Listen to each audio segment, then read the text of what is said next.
जय हिंद दोस्तों। जैसा कि आज है आपका 8 मई और 8 मई को दोस्तों आपका सेकेंड शिफ्ट का पेपर है जो कि एसएससी एमटीएस का, वो दोस्तों आपका समाप्त हो गया है। ठीक है, तो सेकेंड शिफ्ट में पूछे गए 25 जीके जिसके प्रश्न में से लगभग 20 से 22 प्रश्न हैं जो कि मुझे प्राप्त हो गए हैं। तो उन सभी प्रश्नों को देखेंगे विथ एक्स्ट्रा फैक्ट के साथ। ठीक है, तो जिनका भी आगे एग्जाम है वीडियो को पूरा अंत तक देखिएगा। चैनल पर नए होंगे चैनल को सब्सक्राइब कर लीजिएगा। और इसका जो पीडीएफ है दोस्तों वो आपको टेलीग्राम चैनल पर मिलेगा, लिंक है जो कि डिस्क्रिप्शन में दिया गया है। तो आप लोग जाकर वहाँ से एक बार आप लोग ज्वाइन हो जाइएगा। सभी जो महत्वपूर्ण जानकारियाँ होती हैं आपको टेलीग्राम पर ही सबसे पहले प्रोवाइड कराई जाती है। ठीक है, तो देखिए आज का जो हमारा पहला प्रश्न है वो दोस्तों पूछा गया था आपका कि फ्रीडम इन एक्साइल। ठीक है, फ्रीडम इन एक्साइल की डैश की आत्मकथा है, मतलब पूछा गया था किसकी आत्मकथा है या किनकी आत्मकथा है। तो ऑप्शन में फ्रेंड्स आपका दिया गया होगा दलाई लामा। ठीक है, दलाई लामा दिया गया होगा जो कि दोस्तों आपका है बिल्कुल राइट आंसर हो जाएगा। फ्रीडम इन एक्साइल जो पुस्तक है दलाई लामा की आत्मकथा है। ये पुस्तक दोस्तों आपको बता दें तो हार्पर सैन फ्रांसिस्को द्वारा 1 अगस्त 1991 को प्रकाशित किया गया था। 1991 में प्रकाशित हुई पुस्तक फ्रीडम इन एक्साइल 14वें दलाई लामा की पुस्तक है। ठीक है, तो इसका राइट आंसर हो जाएगा। इसके अलावा और कुछ जो महत्वपूर्ण लेखक हैं उनके पुस्तकें हैं उनको देख लेते हैं। तो पहला है आपका नेल्सन मंडेला जो कि बहुत ही इंपॉर्टेंट है। उनका जो पुस्तक है आपका लॉन्ग वॉक टू फ्रीडम एक पुस्तक है। एक है आपका कन्वर्सन विथ माई सेल्फ। ये दोनों पुस्तकें आपके नेल्सन मंडेला के द्वारा लिखा गया है। अगला है आपका शशि थरूर, इनके द्वारा द पैराडॉक्सिकल प्राइम मिनिस्टर आपका एक पुस्तक है।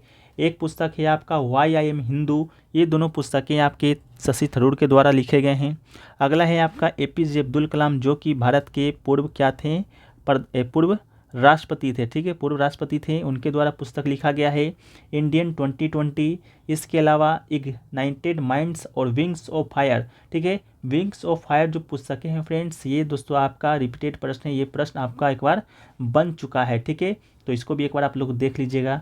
चलिए अगला प्रश्न की ओर बढ़ते हैं। इससे पहले दोस्तों आपको बता दें अभी तक आपका 9 शिफ्टों में एग्जाम है जो कि कंडक्ट हो चुका है और 9 शिफ्टों का एक ही बहुत ही बेहतरीन पीडीएफ बनाया गया है। उसमें 200 प्रश्न हैं जो कि उसमें शामिल किए गए हैं। 200 प्रश्न आपके हूबहू जो एमटीएस के एग्जाम में 9 सेट में पूछे गए हैं एक्स्ट्रा फैक्ट के साथ। ठीक है, इसे अगर आप लेना चाहते हैं तो इसका जो शुल्क है बहुत ही न्यूनतम मात्र 20 रुपये रखा गया है। इसे आप प्राप्त करने के लिए हमारे जो व्हाट्सअप नंबर आपको सामने दिख रहा है 9973741666, इस पर आप पेड पीडीएफ लिख के दोस्तों व्हाट्सअप कर दीजिएगा तो आपको सारा जानकारी भी वहीं पर आपको मिल जाएगी। ठीक है, ये पीडीएफ दोस्तों आपको पूरे एमटीएस एग्जाम का मिलेगा। जब तक आपका एमटीएस एग्जाम होगा जब तक आपको पीडीएफ है जो कि प्रोवाइड कराया जाएगा। तो जो लोग भी इच्छुक हैं आप लोग व्हाट्सएप नंबर पे संपर्क एक बार कर लीजिएगा। ठीक है, चलिए अगला जो प्रश्न है वो है कि 2022 तक निम्नलिखित में से सबसे ज़्यादा ऑस्कर है जो कि किसे मिला है। ठीक है, तो ऑप्शन में दोस्तों आपका AR रहमान दिया गया था, लता मंगेशकर दी गई थी और आपके जयप्रकाश नारायण दिए गए थे। ठीक है, तो इसका जो राइट आंसर है दोस्तों आपका AR रहमान। ठीक है, AR रहमान दोस्तों आपका इसका राइट आंसर हो जाएगा। ठीक है, AR रहमान की बात करेंगे तो ये दोस्तों आपके पहले से भारतीय हैं जिन्हें ब्रिटिश भारतीय फिल्म स्लम डॉग मिलेनियर में उनके संगीत के लिए 2 ऑस्कर अवार्ड प्राप्त हुए हैं। इस फिल्म के लिए एक गीत था दोस्तों आपका जय हो नाम का जो कि आप लोगों ने सुने होंगे। ये आपका AR रहमान के द्वारा ही कंपाइल किया गया था। तो इसके लिए भी दोस्तों आपको AR रहमान को है जो कि पुरस्कार मिले हैं। कौन सा सबसे ज़्यादा ऑस्कर इनको मिला है। ठीक है, तो इसका राइट आंसर हो जाएगा। इसके अलावा दोस्तों अगला जो क्वेश्चन आपसे पूछा गया है वो पूछा गया है आपका कि कैप्टन कूल के नाम से किसे जाना जाता है। तो कैप्टन कूल के नाम से दोस्तों आपका किन्हें जाना जाता है तो महेंद्र सिंह धोनी, ये तो आप जानती होंगी। ये महेंद्र सिंह धोनी दोस्तों आपका इसका राइट आंसर हो जाएगा। महेंद्र सिंह धोनी को कैप्टन कूल के नाम से जाना जाता है। महेंद्र सिंह धोनी जो कि दोस्तों आपके परिचय के मोहताज नहीं हैं। ठीक है, ये आपके भारतीय टीम के पूर्व कप्तान रह चुके हैं, एकमात्र से कप्तान हैं जिन्हें 3 ICC ट्रॉफी जीता है। ठीक है, 3 ICC ट्रॉफी जीता है महेंद्र सिंह धोनी भारत को। इसके अलावा और कुछ नाम हैं उसको एक बार देख लेते हैं। एक है आपका सचिन तेंदुलकर। ठीक है, सचिन तेंदुलकर को दोस्तों आपका मास्टर ब्लास्टर के नाम से जाना जाता है। इसके अलावा दोस्तों आपका मेजर ध्यानचंद जो कि दोस्तों हॉकी का जादूगर के निकनेम से जाने जाते हैं। इसके अलावा है PT ऊषा जो कि दोस्तों आपका उड़न परी या पायलू एक्सप्रेस के नाम से जानी जाती हैं। एक है आपका दोस्तों सौरव गांगुली जी जिन्हें कि दादा के नाम से जाना जाता है। ठीक है, इसके अलावा है दोस्तों आपके मिल्खा सिंह जी हैं। मिल्खा सिंह को दोस्तों आपको फ्लाइंग सिख के नाम से जाने जाते हैं। इसके अलावा एक है आपके शोएब अख्तर जी जिन्हें रावलपिंडी एक्सप्रेस के नाम से जानते हैं। टर्मिनेटर के नाम से दोस्तों आपके हरभजन सिंह को जाना जाता है। महेंद्र सिंह धोनी को एक और निकनेम है माही, माही के नाम से भी महेंद्र सिंह धोनी को कहा जाता है। द वाल के नाम से दोस्तों आपका राहुल द्रविड़ को जाने जाते हैं। ये प्रश्न दोस्तों आपके एसएससी जीडी का जो एग्जाम अभी हाल में आयोजित हुआ था उसमें भी दोस्तों ये पूछा गया था कि द वाल के नाम से किसे जाना जाता है। एक है दोस्तों आपका जवाहरलाल श्रीनाथ, जो कि दोस्तों मैसूर एक्सप्रेस के नाम से जाने जाते हैं। इसके अलावा अगला है आपका वीरेंद्र सहवाग जी, जिन्हें आपका मुल्तान का सुल्तान या नफजगर की नवाब के नाम से जाना जाता है। एक दोस्तों आपका पेले है, जो कि आपका ब्लैक पर्ल के नाम से जाने जाते हैं। ठीक है, तो ये सभी जो आपके हैं ये बहुत ही इंपॉर्टेंट थे, जो कि आपके एग्जाम में आ सकते हैं। महेंद्र सिंह धोनी का तो नहीं आएगा, लेकिन और भी जो खिलाड़ी हैं उनसे जुड़े आपके ये जो शब्द हैं वो निकनेम हैं वो आपके देखने को एग्जाम में मिलेगा। ठीक है, अगला है कि भगत सिंह ने असेंबली में बम है जो कि कब फेंका था। तो 8 अप्रैल 1929 को जब भगत सिंह और बटुकेश्वर दत्त ने सेंट्रल असेंबली में बम फेंककर अपनी गिरफ्तारी दी थी, तो उस समय जो सहित पूरे ब्रिटेन जो देश है उसमें हलचल मचा दिया था। तो आपका कब फेंका गया था, तो 8 अप्रैल 1929 को दोस्तों आपको ये बम है जो कि असेंबली में आपका फेंका गया था। बात करें भगत सिंह को, तो भगत सिंह के बारे में तो ये भी परिचय के मोहताज नहीं है। भगत सिंह दोस्तों आपको इन्हें फांसी दिया गया था। ठीक है, कब दिया गया था फांसी, आप लोग एक बार बता दीजिए कमेंट सेक्शन करके।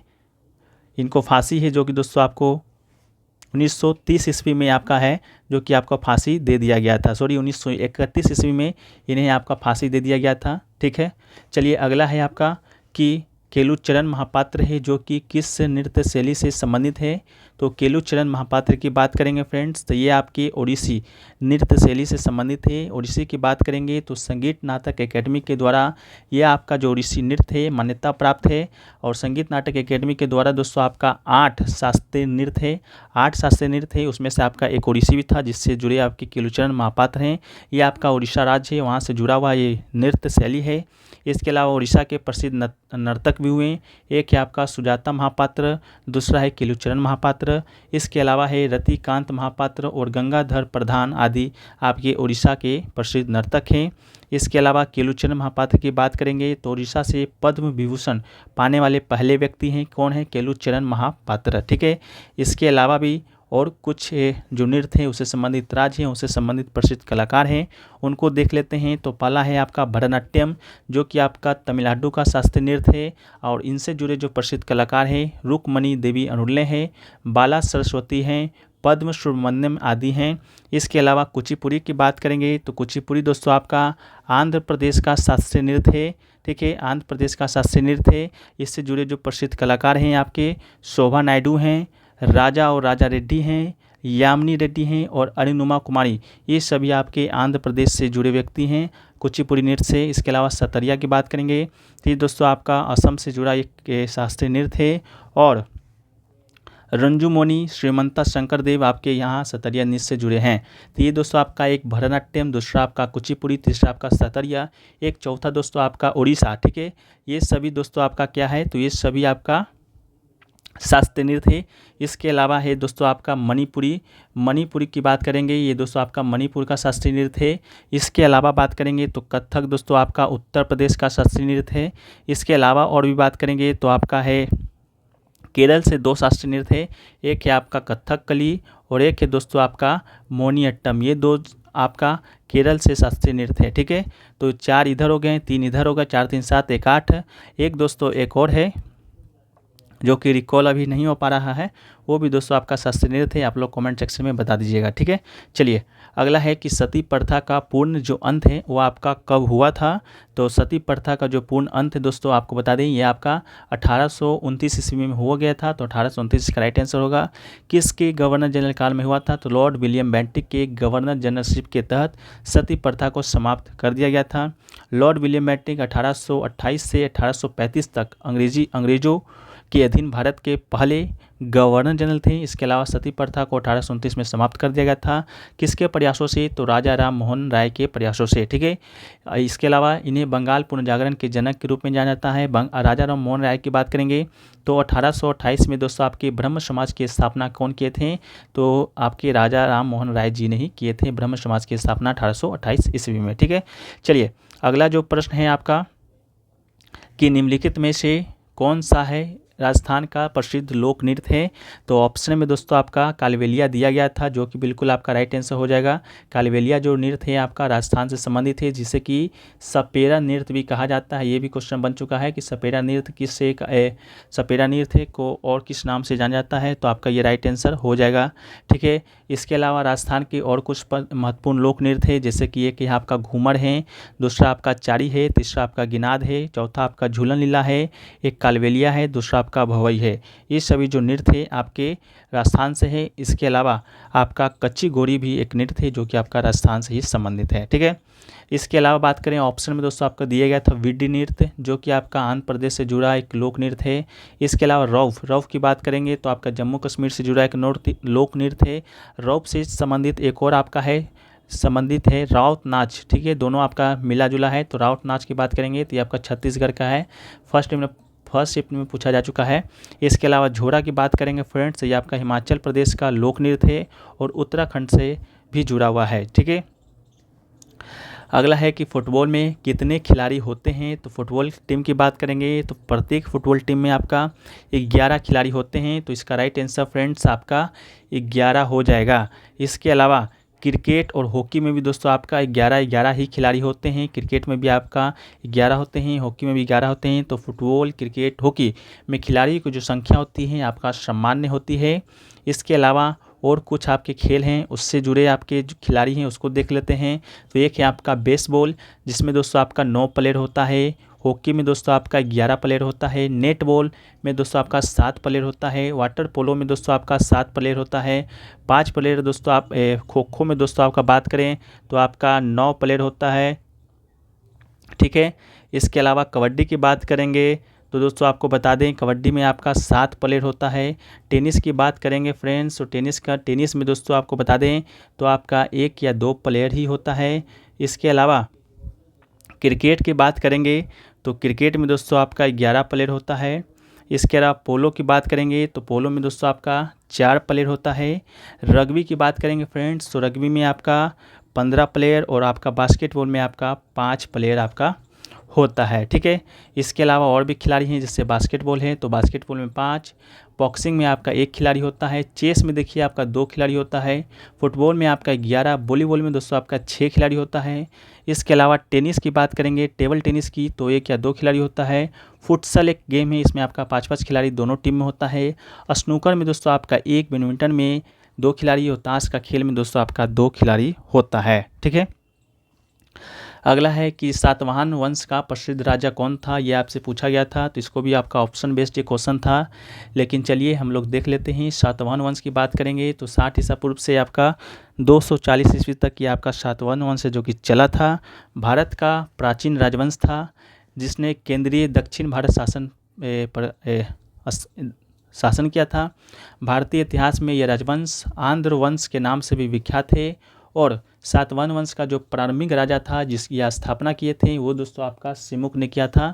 तो राइट आंसर आपका सिमुक हो जाएगा। सिमुक ने दोस्तों आपका स्थापना किया था। ठीक है, ऑप्शन में सिमुक होगा तो ठीक है, इसको मार लीजिएगा।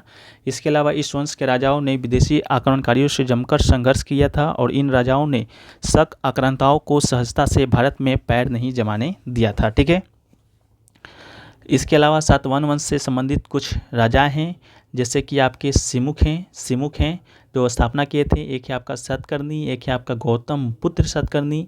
इसके अलावा है वशिष्ठी पुत्र पुलुमावी। इसके अलावा कृष्ण द्वितीय सातवाहन है। एक है आपका राजा हाल है। इसके अलावा महेंद्र सातकर्णी है, कुंतल सातकर्णी है। ये सभी जो राजा हैं आपके सातवाहन वंश से ही संबंधित है। तो इनमें से ही एक ऑप्शन दोस्तों आपको कंप्यूटर स्क्रीन पर दिया गया होगा, वो कौन सा ऑप्शन था आप लोग बताइएगा। ऐसे तो स्टूडेंट का करना था कि गौतम पुत्र सातकर्णी आपका ऑप्शन दिया गया था। ठीक है, अगला है कि धार्मिक काम करने की जो आज़ादी है वो आपका कौन से अनुच्छेद में वर्णित है? तो इसका राइट आंसर आपका अनुच्छेद 26 हो जाएगा।